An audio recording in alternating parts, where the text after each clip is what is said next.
자, 22강입니다. 국제질서의 변화 속에 조선이 개항하다. 드디어 대주제 3에 들어왔고요. 그러니까 우리가 개항은 강화도 조약이라는 사건을 겪으면서 항구를 개방하고 이 새로운 국제질서 속에 편입이 됩니다. 그때부터 일본에게 나라를 빼앗기는 1910년까지를 보통 개항기 이렇게 얘기를 하고요. 그 첫 시간이 되겠습니다. 그래서 당시 국제질서는 어떠했는지, 그리고 조선이 어떻게 개항의 과정을 거쳤는지를 봐야겠죠. 그래서 우리 한국사를 다루는 과정에 필요한 세계사적 지식을 먼저 다루게 됩니다. 그래서 가장 먼저 등장하는 것이 우리 주변에 있었던 중국, 청나라와 일본이 우리보다 먼저 개항을 했다라는 사실을 볼 거예요. 중국과 일본의 개항 보겠습니다. 청나라의 개항 보시면 당시 중국은 청이라는 나라가 있었고, 청은 스스로 동아시아의 중심, 천하의 중심이라고 여기고 있었습니다. 그런데 사실 19세기는 조금 변화하는 시기였어요. 당시 유럽에서는 18세기 후반부터 산업혁명을 거치게 되면서 빠르게 급속도로 경제가 성장하게 되고요. 그리고 유럽의 여러 나라들은 이런 산업화를 기반으로 해서 급격하게 대량 생산된 물품을 판매하기 위한 시장을 구하고자 했습니다.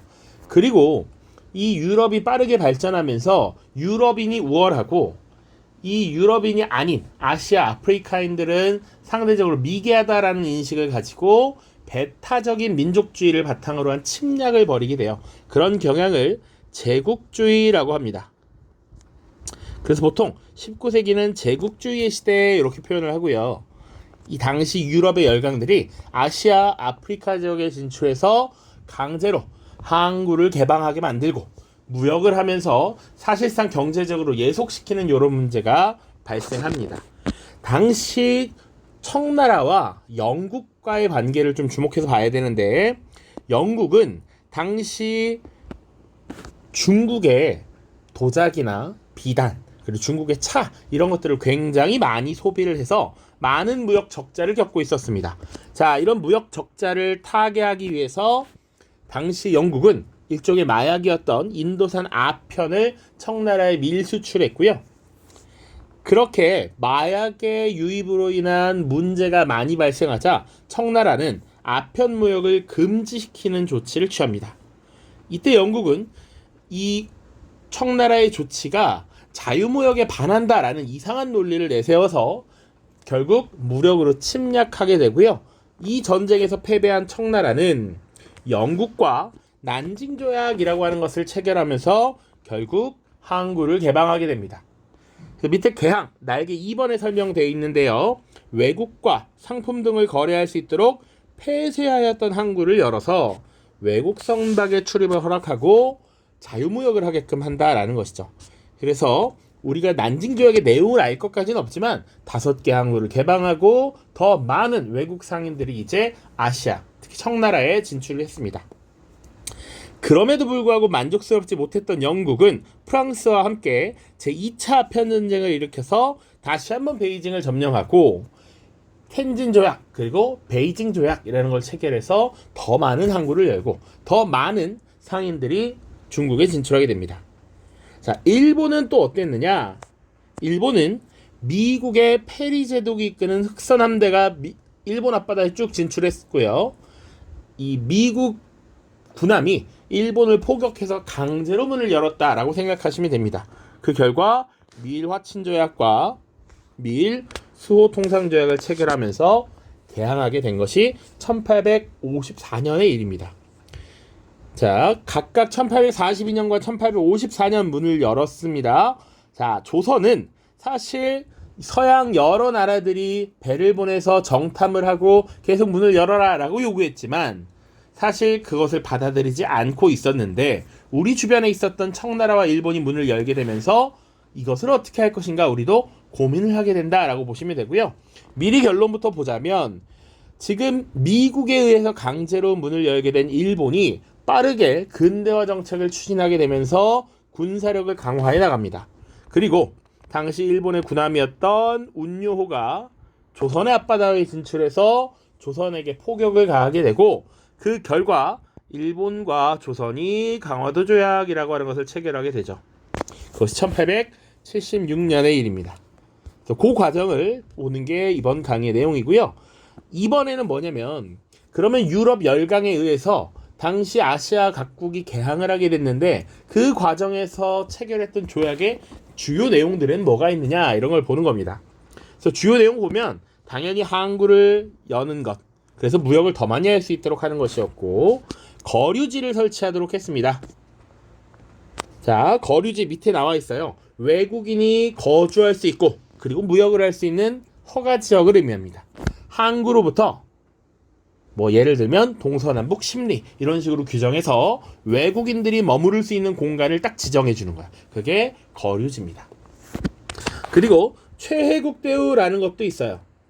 최혜국대우 두 번째 있습니다. 표에 한 나라가 제3국에 부여한 가장 유리한 혜택을 자동으로 조약 상대국에 부여하는 것, 이것을 최혜국대우라고 합니다.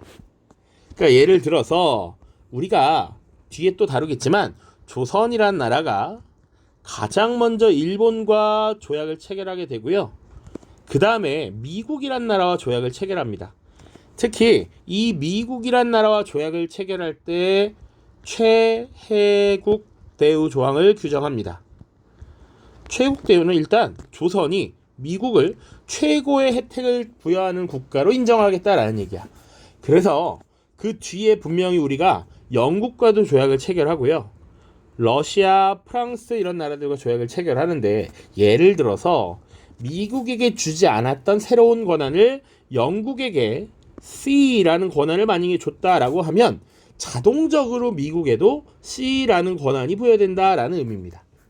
그래서 새로운 권한을 다른 나라에 주면 무조건 그 권한이 미국에게도 돌아가게 된다라고 보시면 됩니다. 그리고 영사재판권을 인정합니다. 그럼 영사재판권이 또 뭔지 봐야겠죠. 범죄자가 외국인인 경우에 그 외국인 국가의 영사, 이 영사라고 하는 건 기본적으로 외교관을 의미합니다. 외교관들을 대사, 공사, 영사 이렇게 표현하는데 외교관이 그 나라 사람을 직접 재판하겠다라는 얘기입니다. 당시 예를 들면 일본이 이 영사재판권을 얻어갔습니다. 그럼 일본 상인이 조선 땅에 와서 장사를 하다가 범죄를 저질러요. 그러면 원래 조선법에 의해서 처벌을 받아야 합니다. 그런데 그렇게 하지 않고 일본 외교관이 일본인을 처벌하겠다라는 얘기입니다. 우리가 우리의 법으로 일본인을 처벌할 수 없다라고 해서 요것과 유사한 표현으로 뭐라고 얘기하냐면 치외법권을 인정하였다, 이런 형태로도 이야기를 합니다. 치외법권. 자, 그리고 뭐 협정관세 이런 내용도 들어가요. 관세라는 건 한 국가의 산업을 보호하기 위해서 국가가 정하는 세금이죠.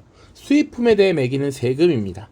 그런데 조약 체결국 간의 협의를 통해서 정한다라는 것 자체가 기본적으로 한 국가의 관세 자주권을 인정하지 않았다라는 불평등한 내용이죠. 그래서 지금 여기 특히나 이 밑에 이 세 가지 내용은 주로 조약 내용의 불평등함을 보여주는 내용들입니다. 이런 내용들은 조약의 불평등성을 보여주는 대표적인 사례구나 라고 기억을 하셔야 됩니다. 그래서 지금 청나라도 일본도 이런 새로운 근대적 조약을 체결하면서 이런 내용들을 외국에 양보하게 되고요. 우리나라도 그렇게 될 겁니다. 그 과정에서 동아시아 국제 질서가 어떻게 변했느냐. 원래 중국을 중심으로 하는 조공 책봉 관계가 만국 공법에 따르는 근대적 국가의 조약 체제로 바뀌었다. 여기서 말하는 만국 공법이란 오늘날 국가와 국가 간의 관계를 규정한 국제법을 의미합니다. 그래서 여기 오른쪽 여러분들 프린트 날개 4번에 써 있는데요. 국가 간의 관계를 제시한 국제법을 번역한 말입니다. 그래서 조약을 통한 주권 국가 간의 대등한 관계를 국제 질서의 기본 원리로 제시하고 있고, 그러면서도 나름 국가를 자주국, 반자주국, 속국 등으로 구분해서 불평등한 조약 체계를 합리화하기도 했습니다. 그래서 지금 당시에 동아시아의 국제 질서가 이렇게 바뀌고 있고, 우리나라는 그러면 어떤 과정을 거쳐서 항구를 개방했느냐, 그걸 봐야겠죠. 자, 여러분들 미리 선생님이 요거 준비를 좀 해놨는데요. 지금부터 다룰 내용들의 큰 틀은 이렇게 보면 됩니다. 대주제 1을 마지막에 우리가 무엇을 다뤘냐면, 정조가 죽고 난 이후에 외척들이 권력을 좌지우지하는 세도 정치 시기가 3명의 왕 3대의 60년간 지속이 되었었고요. 그리고 철종이라고 하는 왕이 죽고 새롭게 왕이 된 인물이 12살의 고종이라는 인물입니다. 당시 왕이 너무 어렸기 때문에 왕의 아버지였던 흥선대원군이 권력을 잡고 정치를 운영했고요. 그때 무너진 정치기강을 바로잡고 민생을 안정시키기 위한 여러 가지 정책들을 우리가 대주제 1 마지막에서 봤습니다. 자, 그러면 대주제 3에서는 뭘 다루느냐? 이 흥선대원군이 권력을 잡고 있었던 이 시기에 서양의 여러 배들이, 여러 국가들이 우리 앞바다에 와서 무역하자. 자, 무역은 통상이라고도 표현합니다. 이 통상을 요구해 왔는데 이 통상 수교 요구를 거부했다라는 게 핵심적인 것이죠. 흥선대원군 집권기에는 통상수교 거부 정책을 시행했고, 그것을 보여주는 대표적인 사건을 3가지 살펴볼 겁니다. 그리고 흥선대원군이 딱 10년 정도 정치를 했고요.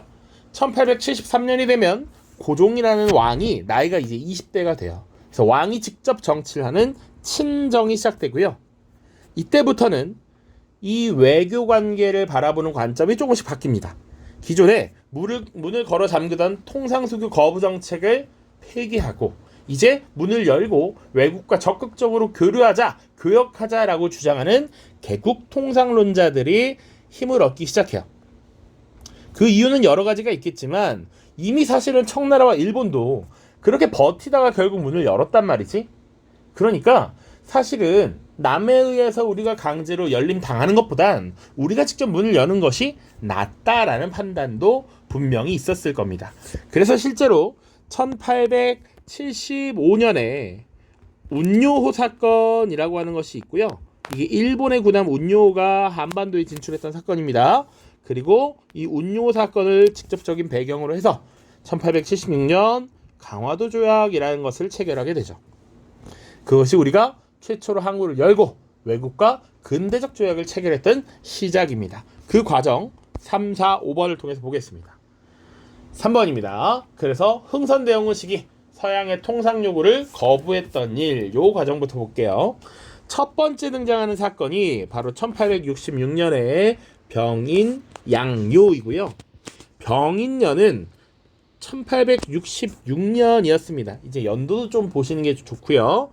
병인양요라고 하는 사건은 왜 일어났느냐? 보기 전에 양요라는 표현을 행소해서 양놈들이 요란스럽게 굴었다, 이렇게 생각하시면 됩니다. 그래서 주요 국가 병인양요를 일으킨 당사자 프랑스 반드시 기억하시고요. 병인양요의 배경, 병인 박해를 구실로 삼았다. 그럼 병인 박해가 뭐냐? 병인년 같은 해인 1866년에 천주교를 탄압했던 사건이죠. 이때 프랑스 선교사 9명이 죽었고요. 장기적으로 7년 정도 더 탄압이 이루어지는데 이때 조선의 천주교 신자 8,000명이 죽습니다.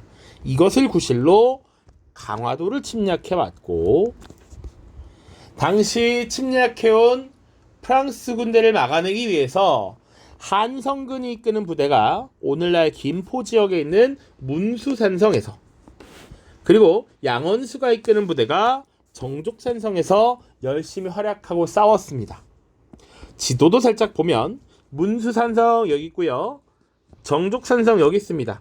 지금 프랑스의 군대가 요렇게 지금 진출을 해왔던 겁니다. 요것에 대해서 지금 조선군이 열심히 맞서 싸웠다. 자, 실제로 병력의 수는 우리가 압도적으로 많았습니다.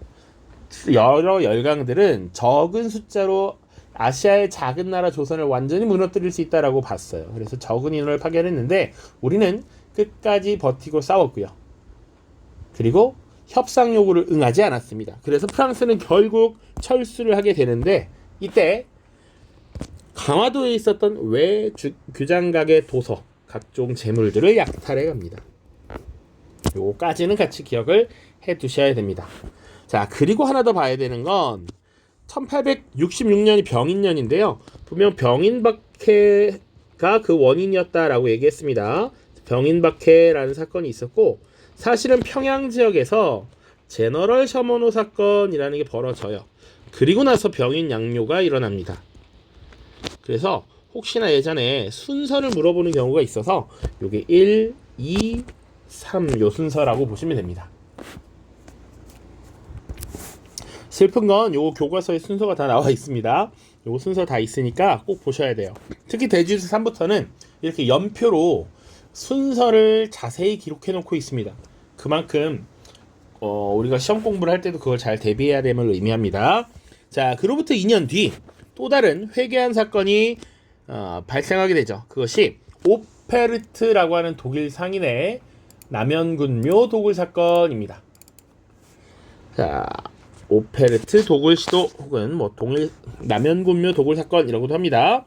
이 독일 상인 오페르트가 흥선대원군의 아버지였던 남연군의 묘를 도굴해서 통상 요구를 하고 압박을 넣어서 이걸 협상에 활용하려고 했었던 것이죠. 이런 폐륜적인 일이 벌어집니다. 그래서 실제 도굴하는 것 자체는 실패하게 되고요. 결국 이 과정을 겪으면서 이 서양놈들이 상종하지 못할 놈들이구나 라고 하는 반감이 확대됐다 정도 보시면 됩니다. 자, 그 다음이 바로 신미양요입니다. 1871년이고요.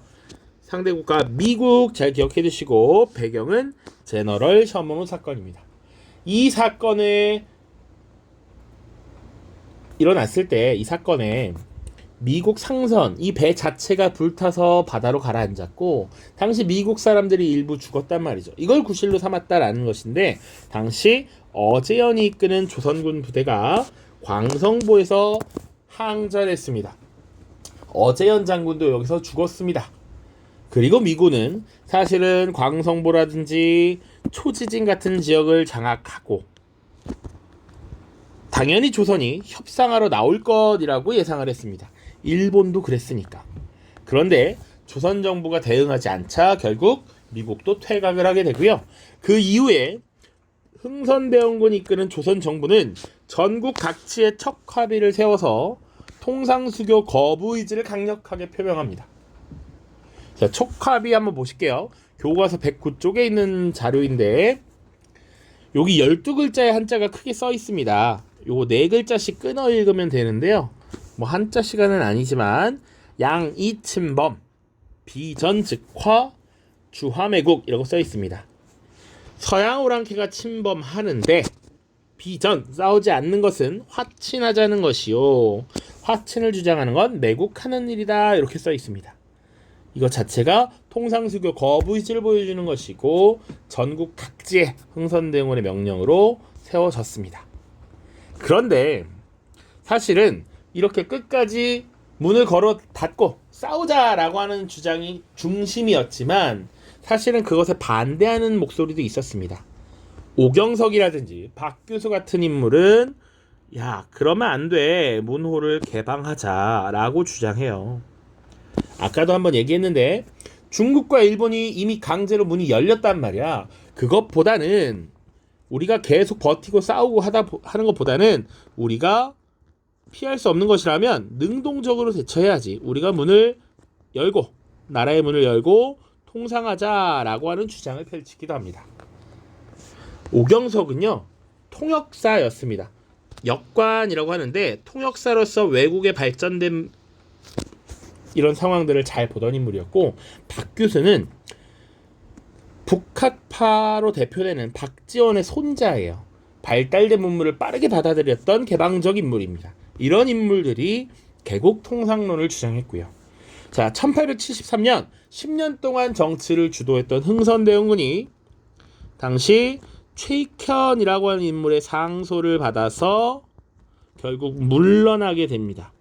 그 이후에 고종이 직접 정치를 주도하게 되는데 이때 개국 통상론자들의 주장이 힘을 얻기 시작하면서 이 외교에 대한 인식 이런 것들이 변화하게 되는 것이죠.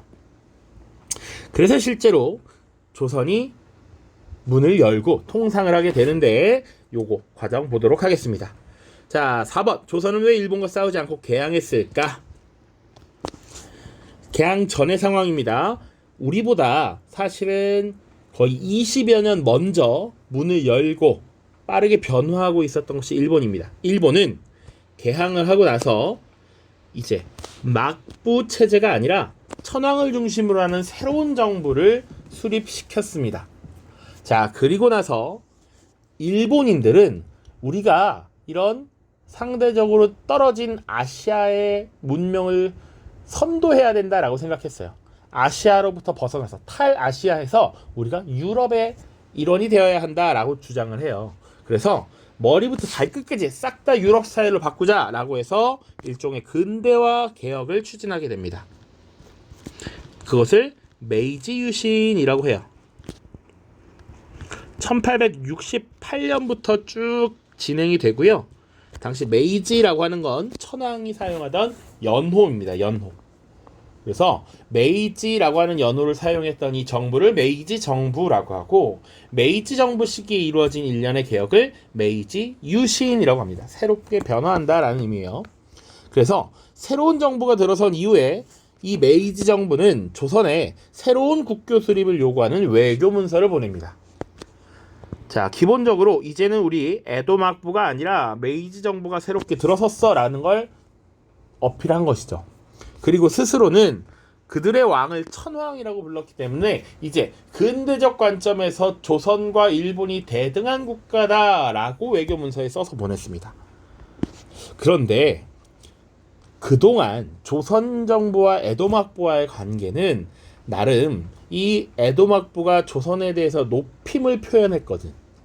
근데 갑자기 대등한 형태의 문서를 보냈기 때문에 전통적인 외교 형식에 맞지 않다라고 해서 조선 정부가 이것을 접수하지 않고 되돌려 보냅니다. 너네 예전에 보내던 그런 문서와 달라. 너네 지금 좀 불손해라고 했던 것이죠. 그것을 서계 문제라고 이야기합니다.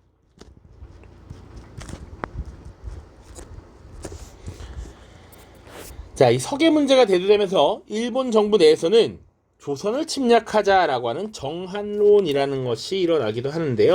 당장은 실행되지 않습니다. 그러니까 일본의 입장은 그거야. 야, 우리가 옛날에 그 무사들이 다스리던 막부 체제가 아닌데 이것들을 우리가 바뀐 걸 모르네. 얘네가 세상 바뀐 걸 모르네.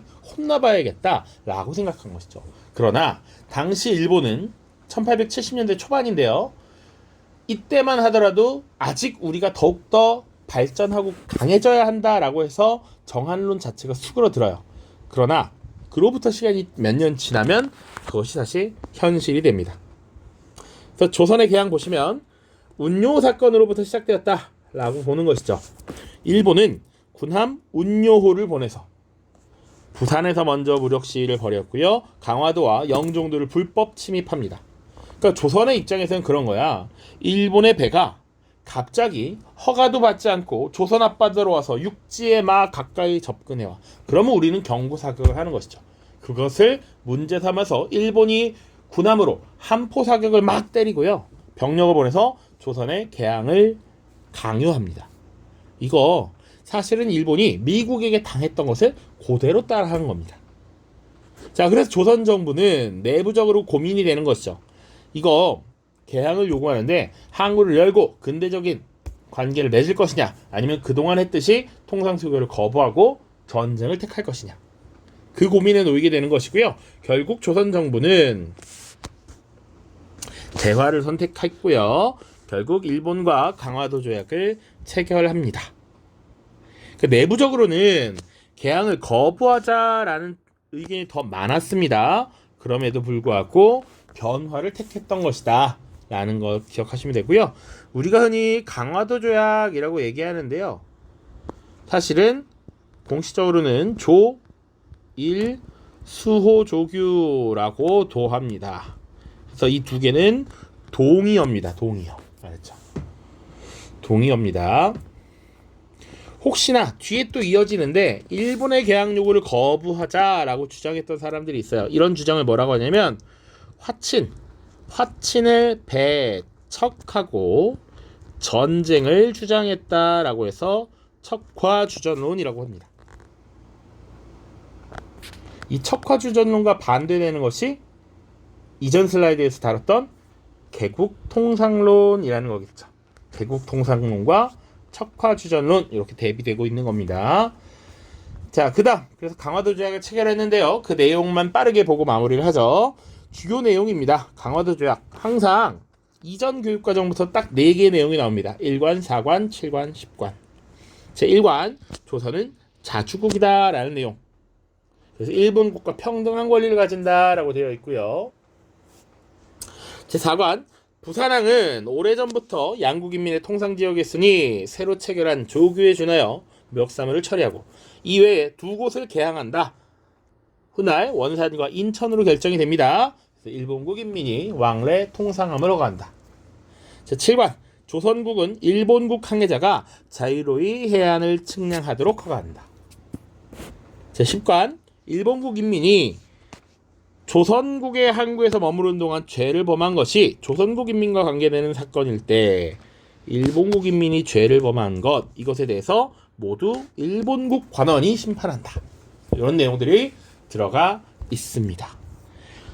자, 그래서 왼쪽에 강화도 조약이 조선에 어떤 영향을 끼쳤을까라고 했을 때 일단 그것이 갖는 의미 2가지는 조선이 외국과 맺은 최초의 근대적 조약이라는 거 하나, 그리고 근대적인 국제법 만국공법을 바탕으로 일본과 새로운 외교관계를 수립했다라는 것, 이게 2번째죠.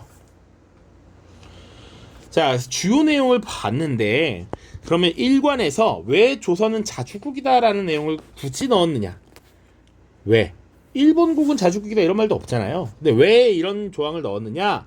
일본은 이미 아시아의 일원으로서 지금 조선과 청나라의 관계를 잘 알고 있어. 중국을 중심으로 하는 동아시아의 조공책봉 관계를 잘 이해하고 있죠. 그래서 이런 표현을 넣은 것 자체가 앞으로 있을 조선과 일본의 관계에서 청나라의 간섭을 배제하기 위함이었습니다. 청나라의 영향력에 들어오지 않는다라는 것을 언급하기 위해서 이런 걸 넣었다라고 보시면 돼요. 자, 그리고 4관에 따라 3개 항구를 개항을 하는데요. 간단하게 위치를 잠깐 체크를 해보고 가시죠. 여기 한반도가 있고요. 이렇게 되는데 부산은 이미 여기 원래부터 일본과 교류하던 지역, 여기 원산, 인천입니다.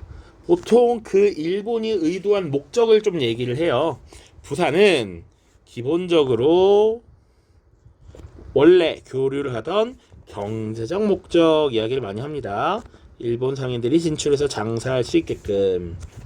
그리고 여기는 원산은 사실은 북쪽으로 진출하기 유리한 지역이죠. 그래서 보통 군사적 목적이라고 얘기합니다. 그리고 이미 1860년부터 여기 연해주 지역을 러시아가 차지했거든요. 그래서 언제든 러시아 세력을 견제하려는 것도 장기적인 의도였다라고 보는 경우가 있습니다. 자, 그리고 인천 같은 경우는 당시 조선의 수도 한성이 여기 인천 옆에 있죠. 그래서 언제든지 배를 통해 군사를 파견해서 압박하려는 정치적 목적이다라고 보통 이야기를 합니다. 이렇게 판단을 하시면 되겠습니다. 자, 7관은 말 그대로 해안 측량권이에요. 근데 우리 바다, 우리의 지형 이런 것들은 우리의 군사 기밀입니다. 임진왜란 때 이순신이 적은 배로 일본의 많은 군사를 이겨낼 수 있었던 건 우리의 지형을 우리만 잘 알고 있었기 때문이야. 그런데 이런 것을 허가했다라는 건 우리의 영토 주권을 지금 상실했다라고 볼 수도 있죠. 우리의 영토 주권을 너무 쉽게 넘겨줬다. 그리고 10관의 내용, 마지막의 내용이 영사재판권과 관련된 내용입니다. 이것도 우리의 사법주권이 어느 정도 침해되는 것이다 라고 볼 수 있어요. 그래서 강화도 조약의 성격과 영향 보시면 우리에게 불리한 평등하지 않은 조약이었다. 우리의 항구를 3개나 개항하도록 했고요. 그리고 영사재판권과 해안 측량권을 인정했습니다. 자, 그리고 이제 후속 조약 2개를 더 봐야 되는데 조일수호조교 부록이라고 하는 것이 하나 있고요. 조일무역 규칙이라고 하는 것이 있습니다. 먼저 부록의 내용 보면 일본국 인민은 본국에서 통용되는 여러 화폐로 조선국 인민이 보유하고 있는 물품과 교환할 수 있다. 여기서 본국은 일본국이잖아요. 그러니까 이 말은 일본 사람이 일본 화폐를 사용할 수 있다라는 얘기입니다. 자, 그리고 조일무역규칙 관련해서 조선국 항구에 거주하는 일본국 인민은 쌀과 잡곡을 수출입할 수 있다라고 되어 있어요. 제한한다라는 규정은 없습니다. 왼쪽으로 다시 넘어가서 여러분들은 프린트 위인데 후속 조약 보시죠. 일본 화폐의 유통을 허용했다. 아까 어떤 조약의 내용이라고 했죠? 바로 조일 수호조규 부록입니다.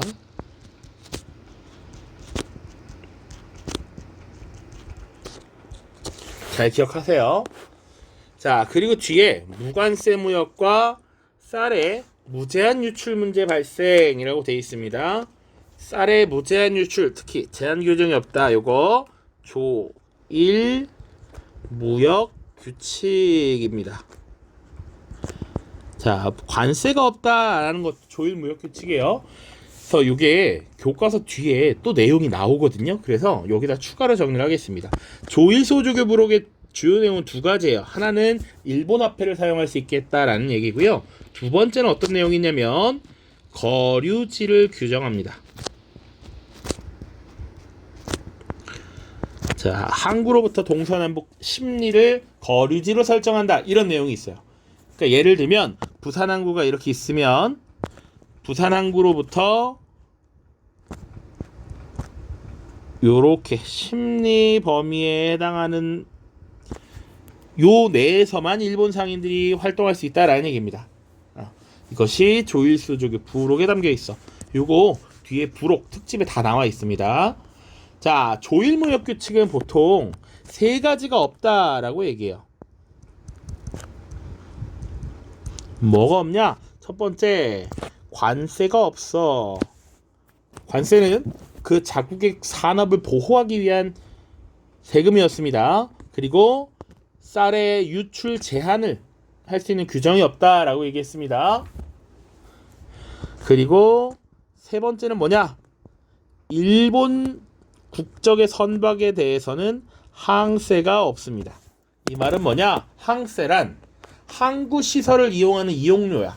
배를 이렇게 항구에 접안시켜서 배를 대는 동안 뭐 쓰레기도 처리할 수 있고 물건을 또 실 수 있고 이용료를 내야 되는데 일본 국적의 선박은 그것을 면제해줬다라는 얘기입니다.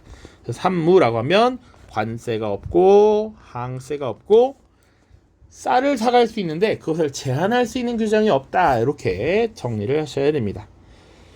자, 그래서 지금 조선의 계약 이렇게 과정을 쭉 살펴봤습니다. 내용이 많은데 잘 정리를 하셔야 되고요. 복습 꼭 하셔야 됩니다.